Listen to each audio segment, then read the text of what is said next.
Hello students, welcome back to Subs nursing tutorial. आज के video में हम नर्सिंग कॉम्पिटिटिव एग्जाम के लिए इंपॉर्टेंट क्वेश्चंस डिस्कस करेंगे। यदि आप हमारे चैनल पर नए हैं और आपने हमारा चैनल सब्सक्राइब नहीं किया है तो प्लीज़ रेड बटन पर क्लिक कर लीजिए और हमारा चैनल सब्सक्राइब कर लीजिए।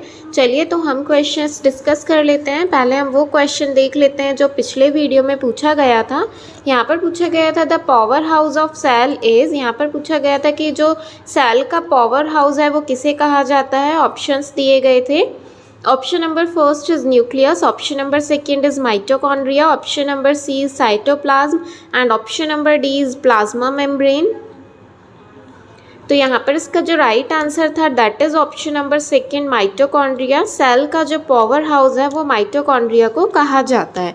उसके बाद नेक्स्ट क्वेश्चन डिस्कस कर लेते हैं। यहाँ पर पूछा गया है the commonest nosocomial infection in paediatric intensive care unit is, यहाँ पर पूछा गया है कि जो पीडियाट्रिक यूनिट्स होती हैं वहाँ पर मोस्ट कॉमन नोजोकॉमियल इन्फेक्शन कौन सा रहता है। नोजोकॉमियल इन्फेक्शन मतलब हॉस्पिटल एक्वायर्ड इन्फेक्शन, जो कि जो चिल्ड्रन है हॉस्पिटल में स्टे करने की वजह से चिल्ड्रन में इन्फेक्शन हो रहा है।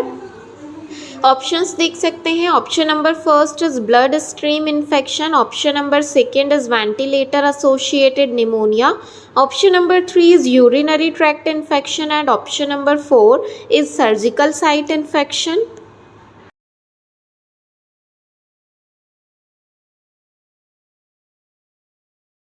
इसका जो राइट आंसर है that is option number first blood stream infection. जो नोजोकॉमियल इन्फेक्शन है most common paediatric intensive care unit में जो कि होता है that is blood stream infection.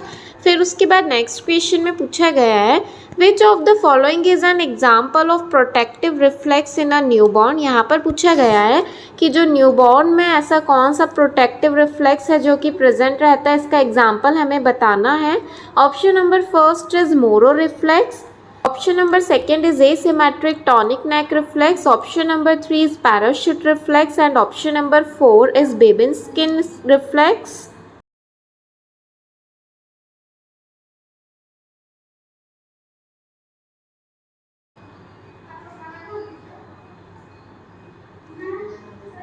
तो यहाँ पर इसका जो राइट आंसर है that is option number first Moro reflex. Moro reflex जो है ये एक प्रोटेक्टिव रिफ्लेक्स है जो कि न्यूबॉर्न में प्रेजेंट रहता है। यहाँ पर आप इमेज में देख सकते हैं जब हम किसी न्यूबॉर्न को इस तरीके से जो है नीचे की तरफ फॉल वाली पोजीशन में करते हैं, जैसे गिरने के लिए हम उसको नीचे बैकवर्ड तरफ मूव करते हैं, तो जो न्यूनेट रहता है वो अपने हैंड्स को इस तरीके से फ्लेक्स कर लेता है। तो इस टाइप का जो रिफ्लेक्स है उसे मोरो रिफ्लेक्स कहा जाता है और एक मोरो रिफ्लेक्स को ही स्टार्टल रिफ्लेक्स भी कहा जाता है। फिर उसके बाद नेक्स्ट क्वेश्चन में पूछा गया है which of the following immediate step should be taken in case of children suffering from second and third degree of mall nutrition. यहाँ पर पूछा गया है कि यदि एक चिल्ड्रन जो कि सेकेंड और थर्ड डिग्री माल न्यूट्रिशन से सफ़र कर रहा है तो उसके लिए हमें क्या इमीडिएट स्टेप्स लेना चाहिए। Option number first is provide nutrition education health education to care giver. हमें जो है न्यूट्रिशन एजुकेशन हेल्थ एजुकेशन देना चाहिए केयर गिवर को। Option number second is provide supplemental nutrition, या फिर हमें जो चिल्ड्रन है उसे न्यूट्रिशन सप्लीमेंट देना चाहिए। Option number three is recommended immediate hospitalisation, या फिर हमें जो चिल्ड्रन है उसे इमीडिएट हॉस्पिटलाइज करना चाहिए। And option number four is recommended parental nutrition, या फिर हमें जो चिल्ड्रन है उसे पैरेंटल न्यूट्रिशन प्रोवाइड करना चाहिए।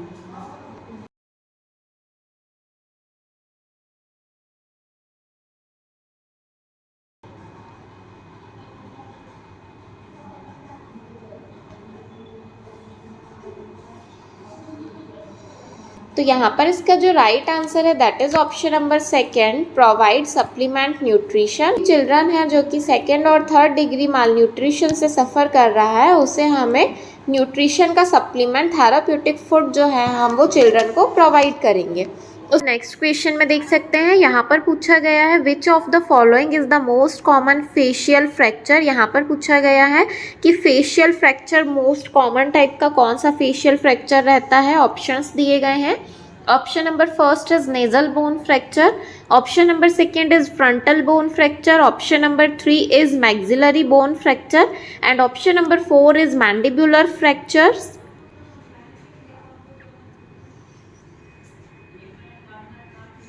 तो यहाँ पर इसका जो राइट आंसर है that is option number first, nasal bone fracture. Most common type का जो फेशियल फ्रैक्चर है that is nasal bone fracture. यहाँ पर आप देख सकते हैं nasal bone fracture are the most common type of facial fracture. The nasal bone is made up of two thin bones. It take less force to break the nasal bone than other facial bone because they are thin and prominent. तो यहाँ पर दिया गया है कि जो nasal bone fracture है वो सबसे ज़्यादा कॉमन टाइप का फेशियल फ्रैक्चर है, क्योंकि जो नेजल बोन होती है वो टू थिन बोन से मिलकर बनी हुई होती है और अगर इसमें थोड़ा भी लेस फोर्स भी लगे तो ये जो नेजल बोन है ये ब्रेक हो सकती है। इन भी फेशियल बोन्स हैं उनमें से सबसे ज़्यादा थिन और प्रोमिनेंट जो है वो नेजल बोन रहती है। यहाँ पर आप देख सकते हैं इसका जो स्ट्रक्चर है टू थिन बोन से मिलकर नेजल बोन जो है ये बनी हुई रहती है और ये मोस्ट कॉमन टाइप का फ्रैक्चर है फेशियल बोन्स में। उसके बाद नेक्स्ट क्वेश्चन में पूछा गया है which of the following is not a principle of family health nursing. यहाँ पर पूछा गया है कि इनमें से कौन सा एक फैमिली हेल्थ नर्सिंग का प्रिंसिपल नहीं है। ऑप्शंस देख सकते हैं। Option number first is selective service provision. Option number second is proper maintenance of record and report. Option number 3 is maintain good interpersonal relation. Option number 4 is provide continuous services.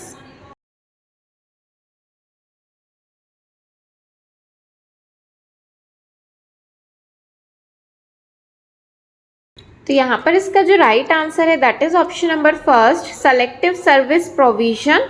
जो family health nursing principles हैं उसमें selective service provision मतलब चयनात्मक सेवा, कोई भी हम ऐसी सर्विसेज जो हैं सेलेक्टिव सर्विस प्रोवाइड नहीं करते हैं, ताकि यहाँ पर फैमिली हेल्थ नर्सिंग के अंदर proper maintenance of records and report, maintain good interpersonal relationship, provide continuous services, ये सभी पॉइंट्स आ जाएंगे। उसके बाद नेक्स्ट क्वेश्चन में पूछा गया है डिस्निया इज एन अनकंफर्टेबल। यहाँ पर डिस्निया पूछा गया है, डिस्निया किसे कंसीडर करेंगे हम। Option number first is stiffness, यदि नेक जो है वो स्टिफ हो रही है उसे, या option number second is pain in the chest, chest में पेन हो रहा है। Option number 3 is movement of torso, torso में मूवमेंट हो रहा हो। And option number 4 is awareness of breathing, या फिर अवेयरनेस ऑफ ब्रीथिंग को कहेंगे डिस्निया।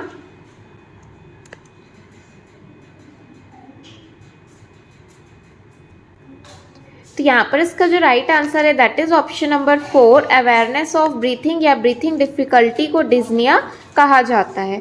फिर उसके बाद नेक्स्ट क्वेश्चन में पूछा गया है are generally located close to the nucleus. यहाँ पर पूछा गया है जो सेल में न्यूक्लियस प्रेजेंट रहता है उससे क्लोज जो है वो कौन सा ऑर्गेनेल्स यहाँ पर प्रेजेंट रहता है। Option number first cytoskeleton, option number second is mitochondria, option number 3 is lysosomes and option number 4 is Golgi apparatus।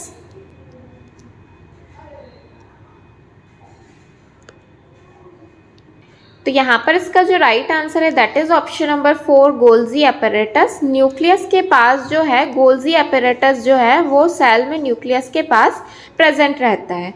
फिर उसके बाद नेक्स्ट क्वेश्चन में पूछा गया है Which of the following method is used for examination of unstained living microorganism? Example Treponema pallidum। यहाँ पर पूछा गया है इनमें से ऐसी कौन सी मेथड है जो कि अनस्टेन्ड लिविंग माइक्रोऑर्गेनिज्म को एग्जामिन करने के लिए यूज़ किया जाता है। मतलब बिना स्टेनिंग के यदि हम किसी माइक्रोऑर्गेनिज्म को आइडेंटिफाई करने के लिए जो मेथड यूज़ कर रहे हैं उसे क्या कहा जाएगा। ट्रेपोनीमा पैलिडियम जो बैक्टीरिया है उसे हम आइडेंटिफाई करते हैं इस मेथड से। Option number first is dark ground illumination, option number second is polarising microscope, option number 3 is filters and option number 4 is condenser.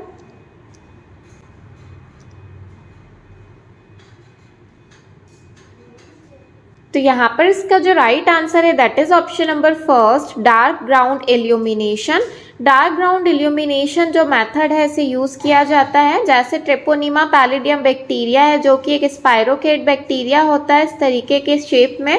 तो इस टाइप के जो बैक्टीरियाज रहते हैं जो कि किसी स्टेनिंग में आइडेंटिफाई नहीं किए जाते हैं, क्योंकि अगर हम ऐसे बैक्टीरियाज में स्टेनिंग ऐड करते हैं तो इनके स्ट्रक्चर में चेंजेस आ जाता है, जिस वजह से इन्हें जो डार्क लाइट है उसमें आइडेंटिफाई किया जाता है। और जो भी बैक्टीरिया डार्क लाइट में आइडेंटिफाई किए जाते हैं उस मेथड को डार्क ग्राउंड इल्यूमिनेशन मेथड कहा जाता है। फिर उसके बाद नेक्स्ट क्वेश्चन में पूछा गया है blank is an archaic term describing dosages regiments. यहाँ पर पूछा गया है कि ऐसी कौन सी आर्किक टर्म है। आर्किक टर्म मीन्स प्राचीन जो टर्म यूज की जाती है डोजेज के लिए, किसी भी मेडिसिन के डोज के लिए जो पुरानी प्राचीन टर्म यूज की जाती है उसे क्या कहा जाता है। Option number first is drug nomenclature, option number second is clinical toxicology, option number 3 is posology and option number 4 is forensic toxicology.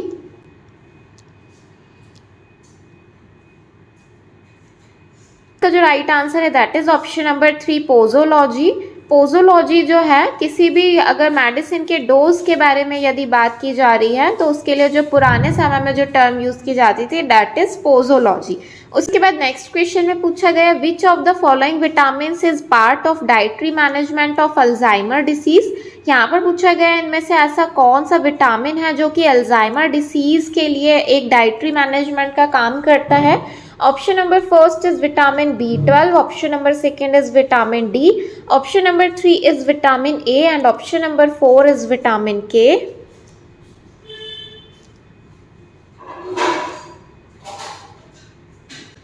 तो यहाँ पर इसका जो राइट आंसर है that is option number first vitamin B12। Vitamin B12 की deficiency की वजह से भी समटाइम्स अल्जाइमर डिसीज कॉज करता है, इसलिए विटामिन B12 जो है ये dietary management as a supplement हम पेशेंट को दे सकते हैं। उसके बाद नेक्स्ट क्वेश्चन में पूछा गया है how does EDTA act on the blood. यहाँ पर पूछा गया जो EDTA है वो ब्लड में क्या एक्ट करता है। Option number first is helps in agglutination, agglutination में हेल्प करता है।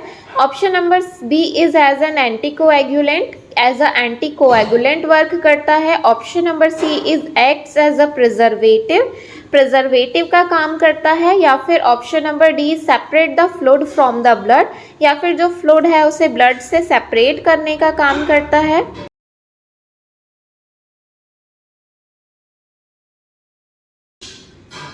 तो यहाँ पर इसका जो राइट आंसर है that is option number B act as an anticoagulant, as a anticoagulant work करता है जो ब्लड है उसे क्लॉटिंग होने से प्रिवेंट करता है EDTA।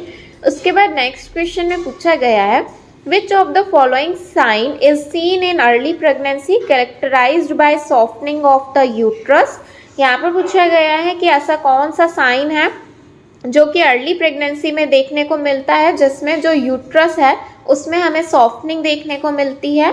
Option number first is Chadwick sign, option number B is Goodell sign, option number C is Osiander sign and option number D is Hegar sign.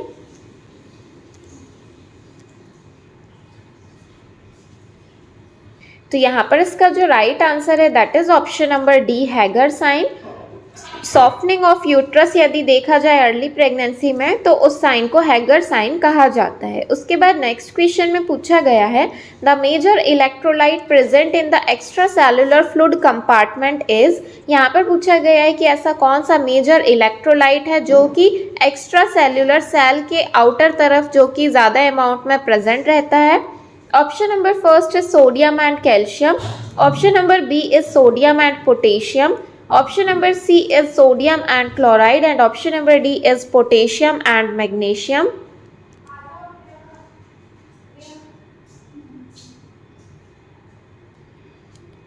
तो यहाँ पर इसका जो राइट आंसर है that is option number C sodium and chloride. Extra cellular electrolyte पूछा जाए तो sodium and chloride जो है ये एक्स्ट्रा सेलुलर जो कंपार्टमेंट है यहाँ पर प्रेजेंट रहता है। और यदि इंट्रा सेलुलर पूछा जाए तो जो पोटेशियम है इसका अमाउंट जो है सेल के अंदर ज़्यादा रहता है। उसके बाद नेक्स्ट क्वेश्चन में पूछे गए the number in copper T device denote the.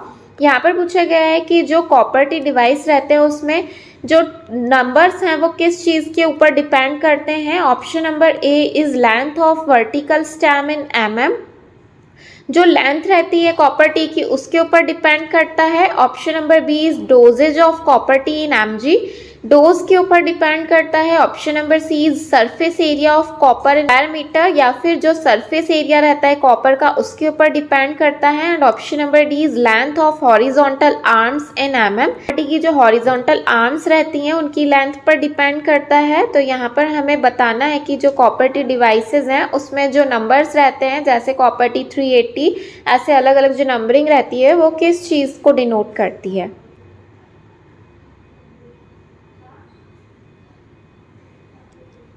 तो यहाँ पर इसका जो राइट आंसर है that is option number C, the surface area of copper in square mm। यहाँ पर जो नंबरिंग दी जाती है वो सरफेस एरिया को रिप्रेजेंट करती है कि कॉपर का कितना सरफेस एरिया रहेगा। उसके बाद नेक्स्ट क्वेश्चन में पूछा गया है द टर्म जीरोस्टोमिया मीन्स, यहाँ पर पूछा गया जीरोस्टोमिया जो टर्म है वो किस चीज़ के लिए यूज़ की जाती है? Option number first is dry cough, option number B is dry hair, option number C is dry skin and option number D is dry mouth.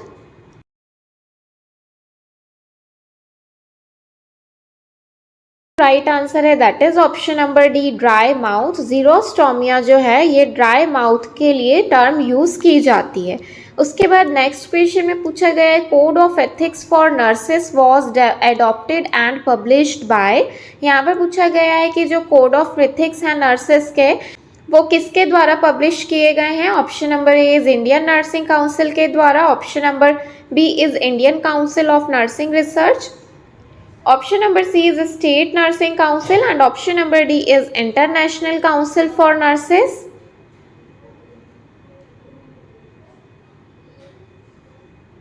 पर इसका जो राइट आंसर है that is option number D international Council for nursing. यहाँ पर जो code of ethics रहते हैं वो इंटरनेशनल काउंसिल ऑफ नर्सिंग के द्वारा दिए गए हैं।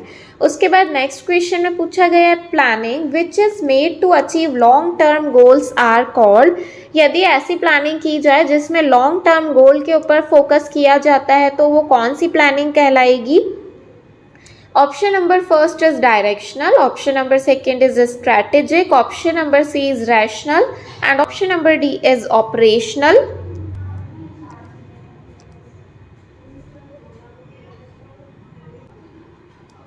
तो यहाँ पर इसका जो राइट आंसर है that is option number B strategic. Strategic planning जो रहती है ये लॉन्ग टर्म गोल पर फोकस करती है। उसके बाद नेक्स्ट क्वेश्चन में पूछा गया है lithium toxicity can occur if the blood lithium level exceeds, यहाँ पर पूछा गया है कि जो लिथियम टॉक्सिसिटी है उसे हम कब कंसीडर करेंगे? जब ब्लड में कितना अमाउंट का लिथियम लेवल जो है उससे ज़्यादा हो जाएगा। Option number first is 1.0 milliequivalent per litre, option number B is 2.5 milliequivalent per litre, option number C is 3.0 milliequivalent per litre and option number D is 1.5 milliequivalent per litre.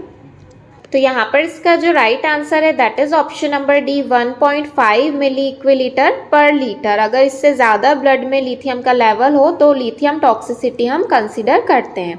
उसके बाद next question में पूछा गया है which of the following drug should be kept in a separate locker under the safe custody of a head nurse, ऐसा कौन सा drug है जिसे सेफ कस्टडी में हेड नर्स के द्वारा लॉकर में सेपरेट करके रखा जाता है?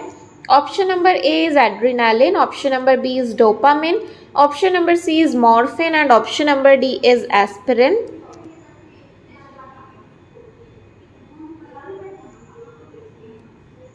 तो यहाँ पर इसका जो राइट आंसर है that is option number C morphine. Morphine जो ड्रग है इसे अंडर सेफ्टी में रखा जाता है, अंडर कस्टडी में सेफली इसे लॉकर में रखा जाता है। उसके बाद नेक्स्ट क्वेश्चन में पूछा गया है which one of the following is not a component of universal precaution, यहाँ पर पूछा गया है कि इनमें से कौन सा जो है यूनिवर्सल प्रिकॉशन के कंपोनेंट में नहीं आता है।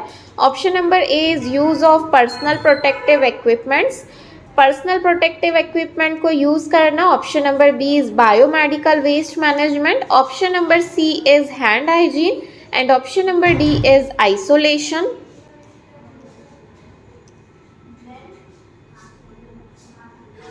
तो यहाँ पर इसका जो राइट आंसर है that is option number D, isolation. Isolation जो है ये यूनिवर्सल प्रिकॉशन के अंदर नहीं आता है। बाकी personal protective equipments, PPE kit use करना, hand hygiene and biomedical waste management, ये सभी जो है यूनिवर्सल प्रिकॉशन के अंदर आते हैं। उसके बाद नेक्स्ट क्वेश्चन में पूछा गया है the common implantation site in tubal pregnancy is at. यहाँ पर पूछा गया है कि मोस्ट कॉमन साइट कौन सी रहेगी इम्प्लांटेशन की ट्यूबल प्रेगनेंसी के लिए। यदि एक्टोपिक प्रेगनेंसी है तो उसमें जो ट्यूबल प्रेगनेंसी में किस साइट पर जाकर इम्प्लांटेशन होता है। Option number A is ampulla, option number B is isthmus, option number C is interstitial and option number D is infundibulum.